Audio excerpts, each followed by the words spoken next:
Gracias por acompañarnos en su programa Acceso Directo, un programa para divulgar el trabajo de nuestros científicos e investigadores. Y el día de hoy vamos a platicar sobre la resiliencia ecológica del acuífero en Yucatán. ¿Qué le está pasando a nuestro acuífero? ¿Puede haber inundaciones más adelante? No lo sabemos, eso sí lo saben nuestros científicos. Y el día de hoy tengo la oportunidad de entrevistar al postdoctoral de la Facultad de Ingeniería en la UADY, al doctor César Canul Macario. Doctor, ¿cómo está esto de cambio climático y resiliencia ecológica? Hola, ¿qué tal? Buenos días a todos y muchas gracias por el espacio. Sí, bien, ese trabajo lo estamos empezando a desarrollar. Bueno, venimos desarrollando desde como un año anterior. Es por así decirlo, el objetivo principal de mi estancia postdoctoral en la Universidad Autónoma de Yucatán, que es un seguimiento a mi trabajo doctoral que hice en el IPC UNAM. Lo que estamos tratando de hacer es comenzar a entender cómo este concepto de resiliencia nos puede aportar cierto tipo de conocimiento o, por así decirlo, datos técnicos para que nosotros podamos empezar a desarrollar estrategias y pensar tal vez un poco en algunas estrategias para adaptación, precisamente relacionadas con cambio climático y algunos otros elementos que están presentes en el acuífero. Este trabajo no es un trabajo que solamente yo estoy haciendo, es un trabajo de colaboración. Hemos estado trabajando ya desde 2016, algunos de los colaboradores como Paulo Salles han estado trabajando tal vez desde 2012 en esta zona. Actualmente ya con la estancia postdoctoral pues están colaborando con la Universidad Autónoma de Yucatán. Algunos consultores privados también han estado aportando ahí con el conocimiento experto como para darnos luz entre si lo que estamos estudiando tiene algo de sentido, ¿no? Y lo interesante es que pudimos también sumar esfuerzos como por ejemplo la CONAGUA, el CONACYT y el ANRES, que están muy interesados en este tipo de trabajos. Lo que hicimos fue tratar de entender cómo funciona primero el acuífero. Eso fue la parte de la estancia doctoral. Ahora lo que estamos haciendo es ver cómo cada uno de estos esfuerzos están, por así decirlo, desarrollándose dentro del medio, dentro del ecosistema, y tratar de entender qué tanto tiempo le lleva, por ejemplo, al acuífero en interactuar con cada uno de estos esfuerzos. Lo estamos llamando nosotros estresores, ¿sí? Elegimos, por ejemplo, de acuerdo al modelo conceptual que vemos en pantalla, distintos tipos de esfuerzos que están presentes en el acuífero. Por ejemplo, está la descarga regional, la precipitación, que es un trabajo que les voy a mostrar más adelante, que es el que está más avanzado ahorita, la extracción de los pozos, en este caso las mareas, el agua marina, los huracanes, y cómo interaccionan y están cambiando en este caso el agua dulce y el agua salada dentro de esta. Nosotros para estudiar esto elegimos dos indicadores. Uno es la carga hidráulica o el nivel del acuífero, si lo queremos ver así, y en este caso la salinidad, que es un indicador que nos va a decir si el agua es posible servirla a la población, basados en las normas, ¿no? O sea, nos estamos basando en las normas tanto internacionales como las normas nacionales para consumo relacionados con salinidad. Y escogimos precisamente las extracciones como un ente de estudio, las mareas, que eso ya habíamos platicado anteriormente de esto y vamos a verlo todavía acá con menos detalle. Los huracanes, que en este caso como que va a ser la parte central de esta charla. Y pues obviamente los eventos de salinización, por ejemplo, en manantiales, que es algo nuevo que apenas el año pasado se publicó. Y el incremento a nivel medio del mar, ¿no? Todo esto basado en toda la información que hemos estado generando desde 2017 en la zona de estudio. La idea es estudiar el concepto de resiliencia ecológica desde la perspectiva de Juli. Él nos dice que en este caso la resiliencia ecológica se explica como el tiempo que le lleva en este caso a cualquier variable que estemos estudiando. En este caso puede ser la carga hidráulica, la salinidad, en este caso el funcionamiento de los sistemas de drenaje pluvial, y como un estresor que puede ser, por ejemplo, los huracanes, la va a perturbar. Entonces, una vez que se da este estresor, vamos a decirlo así, como que entropiza el ambiente, lo hace cambiar, y durante un lapso de tiempo puede o recuperarse a medias, tal vez en un nuevo sistema de equilibrio, o simplemente jamás recuperarse. Entonces, el cómo entender el tiempo que le llevan a estas variables o a estas características del acuífero recuperarse, nos permite en un momento dado tener elementos técnicos para poder desarrollar estrategias. Por ejemplo, imaginemos que alguna variable lo que hace es cambiar, por ejemplo, la salinidad y esta nunca jamás va a regresar. pues entonces tenemos que estar pendientes de ese tipo de estresores porque pues, son los que realmente van a cambiar o perturbar demasiado al cómo se llama en el ecosistema. Entonces, la intención acá fue estudiar cada uno de estos elementos y el que ya llevamos más avanzado en este caso es el estudio que hicimos para los sistemas de manejo de aguas pluviales de la ciudad de Mérida. Este es un trabajo que estamos así sometiéndolo y a punto de publicarlo. El primer ejemplo que les traigo son, por ejemplo, el bombeo.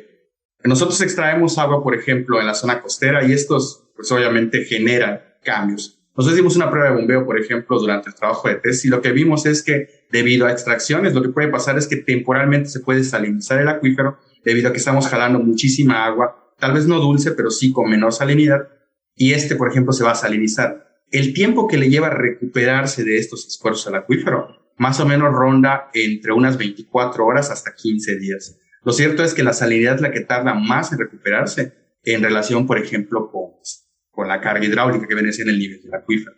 Lo interesante es que no existen muchos elementos técnicos para tratar de normar este tipo de fenómenos, más que algunas reglas de operación, por ejemplo, que utiliza la Conagua, que datan de 2003, que nos dicen que en la zona costera los gastos de extracción están limitados por la distancia a la que están con respecto a la costa. Sin embargo, no nos están hablando mucho acerca de cómo se llama de cómo normar, en este caso, la cantidad de agua relacionada con esos esfuerzos. Lo cierto es que estas pruebas se tienen que estar haciendo, esto es solo una experiencia. Algo interesante es que esta extracción de agua en la zona costera es importante porque, por ejemplo, algunas zonas no han mostrado ningún evento de salinización importante. Por ejemplo, estos son los pozos de sisal, los hemos estado monitoreando desde 2016 y desde 2002 los monitoreaba la Conagua. Y lo que vemos es que este umbral de salinidad pues, simplemente no se ha visto rebasado a pesar de que ellos están extrayendo durante las 24 horas 3 litros por segundo en 3 pozos distintos. Sin embargo, hay zonas como, por ejemplo, Celestún. Estos datos que ven acá son de la Conagua, donde, por ejemplo, sí vemos que en ciertos momentos o en ciertos tiempos esa salinidad ha rebasado el umbral que nos permite, por ejemplo, servir a la población. Entonces, eso nos puede poner un poquito en alerta porque pues, la distancia a la que está, por ejemplo, este pozo es muy cercana a donde está actualmente el agua potable. Entonces, digamos que estas extracciones son algo que tenemos que empezar a estudiar y pues no existe mucha información al respecto, todavía más que la línea básica que les estoy mostrando. Otra cosa interesante es que el año pasado colaboramos en un proyecto, en una investigación, que es de Pacheco y otros. Sin embargo, desde 2012, por ejemplo, Paulo Salles y Wilmer Rey habían estado trabajando en la zona de la Carbonera midiendo salinidades y un efecto que le llaman ellos reversión de flujo. Es un fenómeno en el cual, por ejemplo, cuando las mareas se elevan mucho más que el acuífero, por así decirlo, el agua salada logra ingresar hacia la laguna costera, que en este caso es la Carbonera, y los ojos de agua, que son de agua dulce, en esta zona pueden temporalmente salinizarse por periodos de entre 1 y hasta 8 horas. En este trabajo que se publicó, se encontró que, por ejemplo, los principales umbrales de cambio dependen de los regímenes de marea, en este caso de las cargas hidráulicas entre los puntos del mar, la laguna y el ojo de agua, y los gradientes hidráulicos que ocurren entre ellas. Cuando hay un gradiente hidráulico inverso, entonces de manera temporal empieza a ingresar agua salada a través de estos manantiales que siempre están tirando agua dulce. Esto es bastante interesante porque significa que estos manantiales en algún momento pueden funcionar como zonas o conductos preferenciales de salinización del acuífero. Eso es bastante interesante. Doctor, perdón que yo interrumpa. Nos vamos a un corte comercial y créanme que estamos aprendiendo. Regresamos.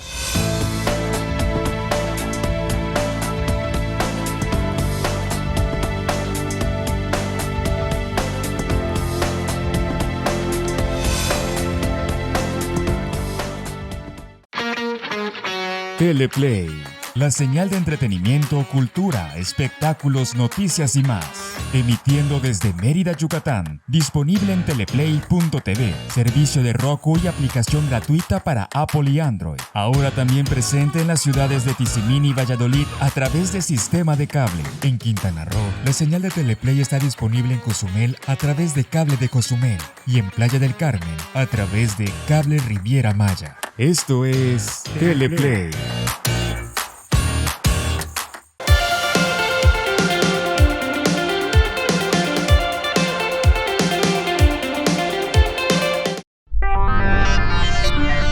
Mantente informado de los sucesos más relevantes de la península de Yucatán, de lunes a viernes, 2:30 p.m. y repetición a las 6 p.m. a través de nuestra app y redes sociales. Solo por Teleplay.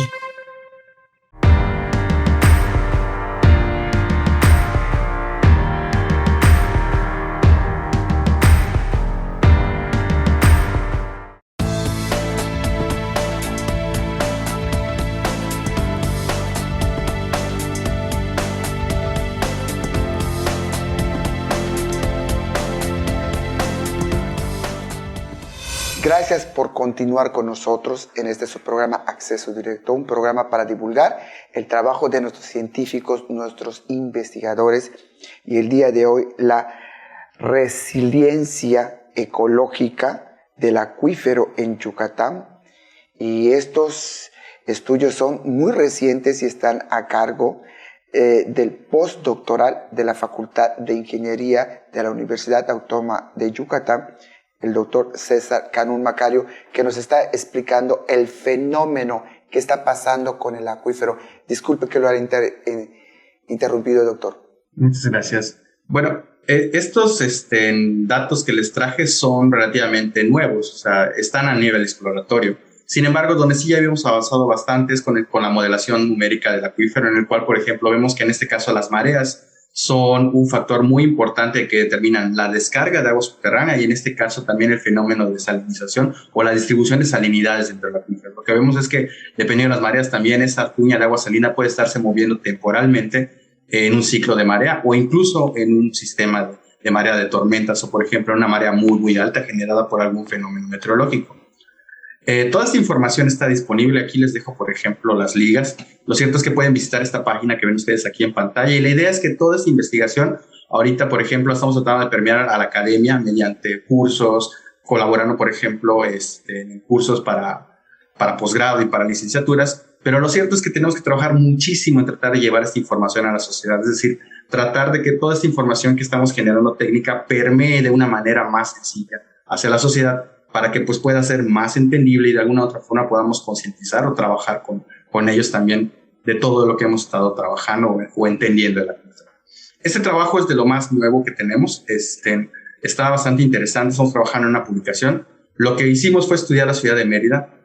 Lo que vemos en pantalla es que la ciudad de Mérida, por ejemplo, del 84 a la fecha ha estado creciendo muchísimo, sobre todo en la zona norte, en la zona poniente, bueno, más que nada la zona norte. Sin embargo, esta zona norte, si ven ustedes aquí en pantalla, tiene las elevaciones de nivel del terreno mucho más bajas. Esto es un polígono del Ayuntamiento de Mérida y en este caso las zonas que han sido definidas como vulnerables a inundación por algunos autores como son Bautista y Aguilar. Lo que hicimos nosotros fue analizar la información de varios pozos que estaban monitoreando, midiendo el nivel durante el evento de huracanes, en este caso de Gama y Delta, y también de Cristóbal y Amanda. Lo cierto es que en este caso tratamos de estudiar cuánto tiempo le llevaban a los sistemas de drenaje pluvial, por ejemplo, recuperarse después de un sistema de huracanes, dado que lo que vimos es que durante estas inundaciones generadas por estos huracanes, los sistemas de drenaje pluvial propiamente se vieron rebasados, y lo que notábamos es que a pesar de que se hicieron muchísimos pozos, que se hicieron trabajos de extracción con bombas, muchas zonas siguieron inundadas durante mucho tiempo, y esto es porque el nivel freático alcanzó en este caso el nivel del terreno, y las zonas que nosotros conocíamos como cenotes que comúnmente drenaban muchísima agua, al contrario, empezaron a ¿cómo se llama?, generar inundaciones porque, por así decirlo, el nivel empezaba a brotar de estas estructuras. A este fenómeno se le conoce con el nombre de inundaciones rápidas kársticas o karst flash flood, como lo definen algunos investigadores. Lo cierto es que nosotros pensamos siempre que la manera más sencilla de drenar agua es tal vez haciendo pozos, y es la manera tradicional en la que hemos estado atacando el problema. Sin embargo, este tipo de fenómenos, lo que nos enseñaron es que no necesariamente es la mejor forma de atacar el problema. Lo que hicimos fue analizar la información disponible. Por ejemplo, tenemos un reglamento de construcción que nos dice cómo diseñar o cómo hacer los pozos basados en un dimensionamiento, en un área, por así decirlo, de construcción. Lo que hicimos también fue retomar muchísimas pruebas de inyección que se estuvieron haciendo en varias zonas de la ciudad, sobre todo en la zona que les mostré que son más vulnerables. Lo que se hacía era inyectar agua a un gasto constante. Nosotros lo medíamos y tratábamos de ver cuánto se elevaba en este caso el nivel de agua dentro del pozo por el efecto de esta inyección. Y lo que encontramos es que para este tipo de pozos se necesita que inyecten entre 6 y 20 litros por segundo. Sin embargo, para que funcionen correctamente, se necesita una distancia mínima entre el nivel del terreno y el nivel del agua de entre 1 y 1.8 metros de distancia. Si no hay esa distancia, lo más seguro es que los pozos no puedan absorber esta cantidad de agua para lo cual fueron diseñados. Entonces, lo que hicimos fue analizar esas 79 pruebas e hicimos este gráfico de dispersión que ustedes ven en pantalla que nos dice más o menos en dónde debería estar el nivel para que puedan funcionar correctamente. Es esta línea amarilla, bueno, esta sombra amarilla que ustedes ven aquí en la figura. Lo cierto es que las inundaciones pueden venir desde muchísimo tiempo. Aquí, por ejemplo, yo me encontré una imagen en internet que data de muchísimo tiempo, pero los datos oficiales lo que nos dicen es que nos hemos estado inundando muy posiblemente desde hace mucho tiempo. ¿Cuál es la diferencia, por ejemplo, entre las inundaciones de 2020 y de 2000, por ejemplo, las anteriores, como son Gilberto tal vez, o por ejemplo Isidoro? La diferencia principal es que estas lluvias o estos fenómenos extremos fueron totalmente atípicos. Por ejemplo, se juntaron 2 tormentas en un periodo muy corto de tiempo y se precipitó una cantidad increíble de agua. Lo vemos, por ejemplo, con los niveles de inundación. Los que se reportaron por las fuentes como la Conagua y lo que nosotros obtuvimos con los datos es totalmente distinto a los niveles que se reportaron, por ejemplo, durante Gilberto, durante el huracán Ópalo, durante Isidoro, ¿sí? Incluso durante lo que se había estimado en algunos modelos numéricos anteriores. Lo que ven ustedes aquí, la sombra gris, viene siendo la dispersión del terreno y la línea media es más o menos la media a la que se encuentra el terreno. Lo interesante es que estos, fenómenos de estos años, pues se inundaron muchísimo en relación con otros. Pero lo cierto es que tal vez desde el huracán Isidoro pudo haber existido esta inundación.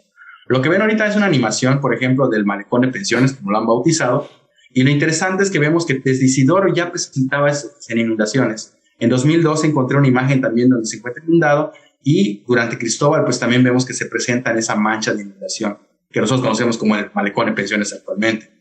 Ahora, si vamos al fraccionamiento de las Américas, lo que vemos es que durante 2002 en Isidoro no existen inundaciones. En 2012 tampoco. No es sino hasta que se asienta la población allá que se observan que hay unas zonas inundadas dentro de la población. Es decir, muy probablemente esta zona se iba a inundar desde Isidoro. Sin embargo, como no existía gente viviendo allá, no se reportaron tantos casos de inundación como lo sucedido, por ejemplo, en 2020. Eso significa que también la densidad de población está generando que existan más zonas inundables porque se asentaron en esas zonas bajas. Ahora, algo interesante es el concepto de la trayectoria y de la resiliencia. En este caso, el tiempo de resiliencia nos dice el tiempo que le va a llevar al acuífero, 1, quitarse de la zona de inundación, que es la zona gris que vemos acá, y por otro lado, el tiempo en el cual va a empezar a recuperarse hasta alcanzar un nivel en el cual puede funcionar de manera óptima. Lo cierto es que mientras no existan estos eventos de huracanes, vemos que los drenajes pluviales funcionaban correctamente, no se habían estado reportando inundaciones. Sin embargo, cuando se da esta etapa de huracán, el golpe o el shock, si lo queremos ver, muchas zonas se mantuvieron inundadas por mucho tiempo porque el nivel rebasó el nivel del terreno y hasta que no bajó por debajo del terreno no dejamos de ver agua. Sin embargo, existe un tiempo también de resiliencia en el cual el acuífero empieza a drenar todo este excedente de agua. Sin embargo, el nivel está muy, muy cercano al terreno. Entonces, si recuerdan, en la zona amarilla, nosotros necesitamos una distancia mínima para que esos pozos funcionaran. Lo que significa es que mientras está drenándose este acuífero, todavía aún así estamos en peligro de inundaciones porque cualquier otra precipitación puede causar una inundación porque el nivel se mantiene muy cercano al terreno. En este caso, el nivel del acuífero. Como vemos, por ejemplo, en tal vez junio de 2021 y en julio de 2021 que hubieron precipitaciones y recargas de nuevo y entonces el nivel se volvió a acercar a la zona del terreno y por lo tanto los pozos no funcionaron tan correctamente como nosotros esperábamos. Entonces hay una etapa pre donde funciona bien, la etapa de shock donde golpea el huracán e inunda y tenemos una etapa post-huracán en la cual nosotros debemos de estar atentos al nivel del acuífero porque posiblemente se puedan presentar esas fallas. Esos tiempos van a depender de nuevo del nivel del acuífero, que como vimos en casi todo Mérida estuvo elevado, además de, en este caso, el sistema de inyección. Si nosotros seguimos inyectando en pozos, necesitamos una distancia mínima. Doctor, para que disculpe funcione. que yo lo interrumpa, nos vamos a un corte comercial.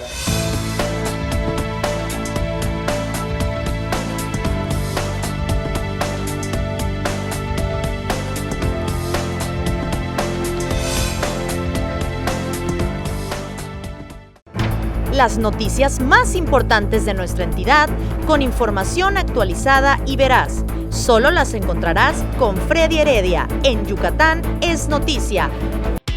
Por Teleplay. Viejos amigos en una nueva señal.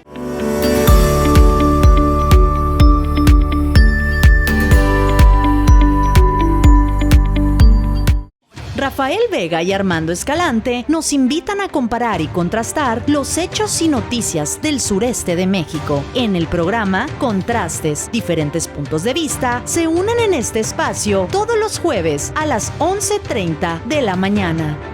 Teleplay, viejos amigos en una nueva señal.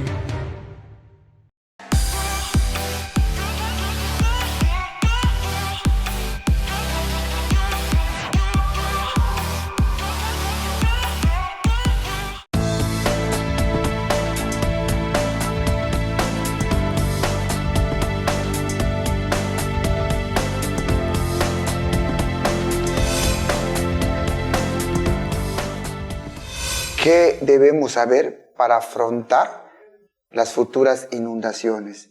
Y para eso estamos platicando con el doctor César Canul Macario, postdoctoral de la Facultad de Ingeniería de la UADY. Disculpe que yo lo haya interrumpido, doctor. Usted nos estaba platicando acerca de las inundaciones, perdón. Claro. Entonces, retomando la plática, lo que pasaba es que tenemos dos factores importantes. El tiempo en el cual se mantiene el nivel del acuífero muy cercano al terreno y que tenemos que cuidar que exista esa distancia mínima entre el terreno y el acuífero para que los pozos puedan funcionar. Aquí, por ejemplo, les dejo un esquema de cómo funciona. Si nosotros tomamos todas estas líneas de tiempo y las etapas que les expliqué anteriormente, lo que tenemos es que estos sistemas se van a mantener inundados exactamente después de un huracán entre 24 más menos 11 días. Esto dependiendo de la zona en la ciudad de Mérida en la que estés, de qué tan elevado puede estar el nivel del terreno y cuánto tiempo le lleva al acuífero a drenar y si no existieron más eventos después del huracán. Sin embargo, durante este tiempo, nosotros si intentamos hacer más pozos o en este caso bombear el agua, muy probablemente el agua no se vaya a drenar. Sin embargo, también tenemos un tiempo de resiliencia de 156 días más menos 20 días en el cual el nivel se mantiene muy elevado o muy cercano al nivel del terreno y con cualquier otra precipitación podría presentarse de nuevo un evento de inundación. Eso significa entonces que tenemos que cuidar esos dos aspectos. Una zona en la cual, por ejemplo, el huracán golpea y eleva el nivel. Sin embargo, también tenemos que cuidar el efecto que queda de memoria en el nivel de acuífero después del huracán, que nos genera condiciones para que los sistemas de drenaje pluvial basados en pozos tal vez también puedan seguir funcionando de manera errónea. Lo cierto es que esto ya nos da un marco para poder empezar a tener estrategias.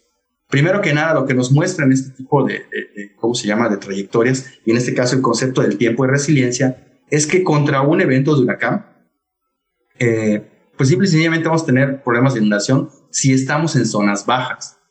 Y no existe, por así decirlo, una condición que nos pueda proteger contra eso. Vamos a hablar del drenaje pluvial. Si nosotros nos enfocamos en sistemas, por ejemplo, tradicionales, que son las ingenierías grises, que están basadas en tuberías, en pozos, en sistemas de bombeo, pues lo que vimos es que no son eficientes contra ese tipo de fenómenos.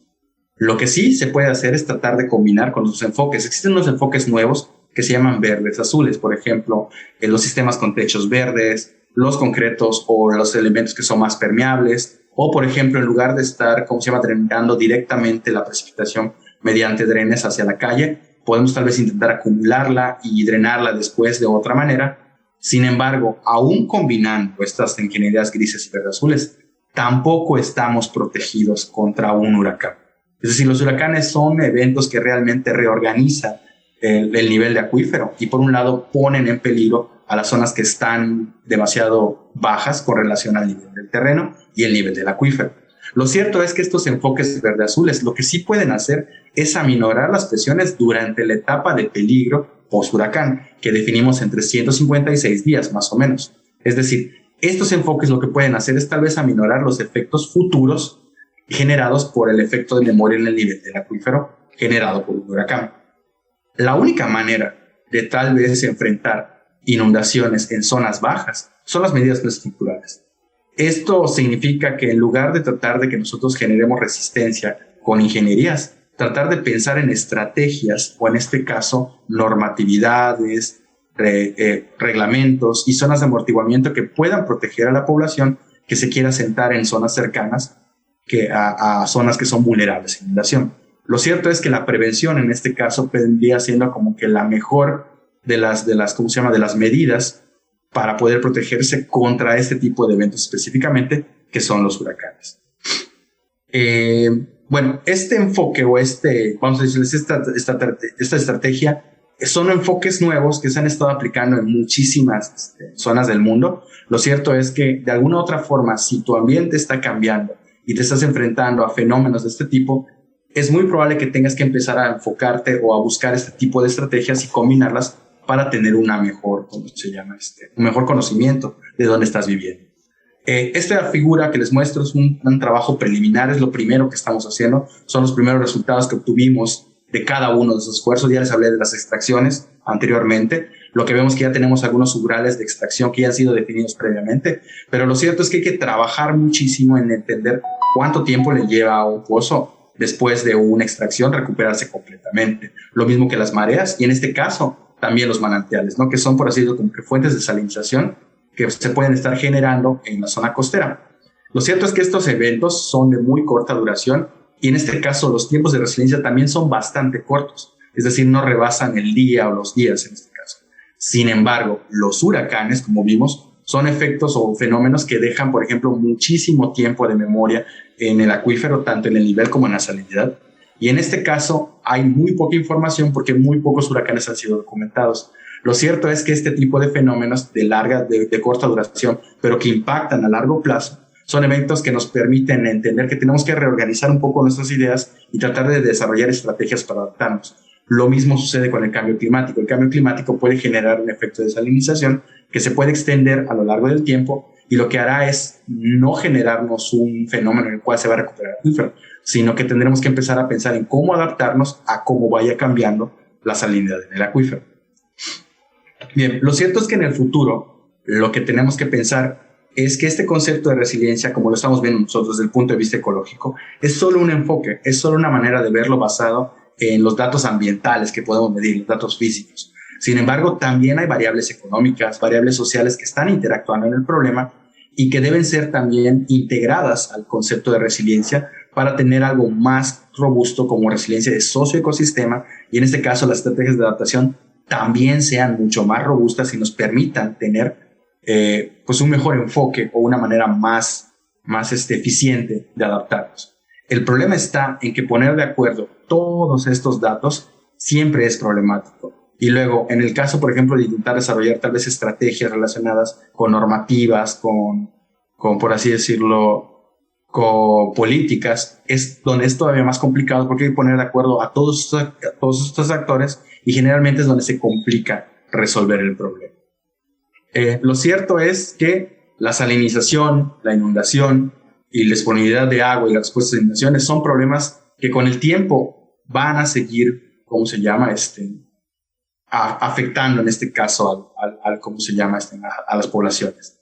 La salinidad si llega en aumento, si cumplen esos escenarios de cambio climático, si es cierto que habrán más inundaciones, si es normal, por ejemplo, que sean más frecuentes estos fenómenos de huracanes, por ejemplo. Y lo cierto es que el concepto de resiliencia nos permite empezar a desarrollar esas estrategias para intentar, por así decirlo, adaptarnos de una manera mejor y aminorar esa curva en la cual, por ejemplo, disminuya la disponibilidad de agua, la respuesta a las inundaciones, sino tratar de que la curva se aplane de alguna manera e intentando desarrollar ingeniería como resistencia, adaptándonos a cosas que tal vez no podemos cambiar y en este caso mejorar la resiliencia de las poblaciones hacia el acuífero, que es una fuente de abastecimiento y también, como vimos, también en la zona en donde drenamos, en este caso, las inundaciones. De mi parte, pues es todo. Muchísimas gracias y bueno, les invito a visitar cada una de estas ligas. Si tienen alguna duda, les dejo mi correo electrónico y bueno, muchísimas gracias por el espacio y por su atención. Doctor, muchísimas gracias, de verdad, gracias por toda esta información y por su tiempo. No, muchísimas gracias por el espacio y bueno, si gustan con lo que pueda apoyar, con muchísimo gusto, de verdad. De verdad, doctor, gracias.